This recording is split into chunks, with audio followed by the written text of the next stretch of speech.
Welcome to the NC Spin After Spin. Additional comments from our panelists just available on our website.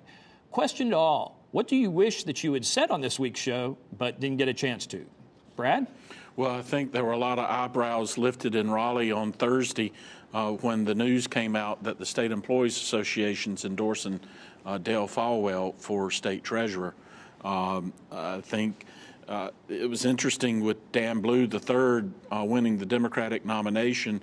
There was a lot of just people thinking that, well, surely Senate will endorse, and they went with Republican Dale Falwell, and that's left a lot of people scratching their heads. So it'll be interesting to watch what the impact of Senec's endorsement will mean in the general election. Senator Lee. Well, it seems like I'm participating in a lot of celebrations. Maybe that's due to my age, but the Friday Center, I participated in a celebration of its 25-year existence. That institution has grown to have a tremendous impact in the educational community across the board, but I'm more impressed about the fact that it still keeps alive one of my good friends and certainly a man who contributed so much to education in North Carolina, Bill Friday. And so that, to me, was a very significant event. We can all agree on that. Chris? Well, we talked about HB2 and all the controversy surrounding it and whether or not the General Assembly is going to change it or not. What I find fascinating from a political point of view, I think this issue is hurting Governor McCrory in the general election because, as Brad said during the show, moderates are not happy about this. But Governor McCrory can't do much about it unless he can convince the General Assembly to change it.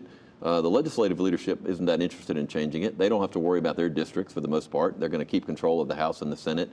So this will shape up as one of those battles between the governor and the General Assembly. Are state legislators willing to do something to help the governor at least mitigate some of the damage that I think is serious damage that's been done to his re-election chances? And I guess the big question is the battle played out in public or behind That's right, the scenes? absolutely. That's been the problem in years past. John? So we talked about the budget that's being the dominant issue likely in the coming legislative session, and the general good news about it in the sense that revenue is growing and spending isn't growing very much. Why isn't spending growing? It's growing a little over 1%.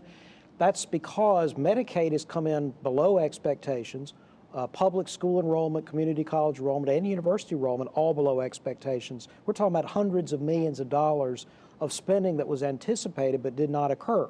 Not because it was cut, but because various caseload increases were over-projected. Thanks for watching the After Spin. We'll have more video all during the week on ncspin.com.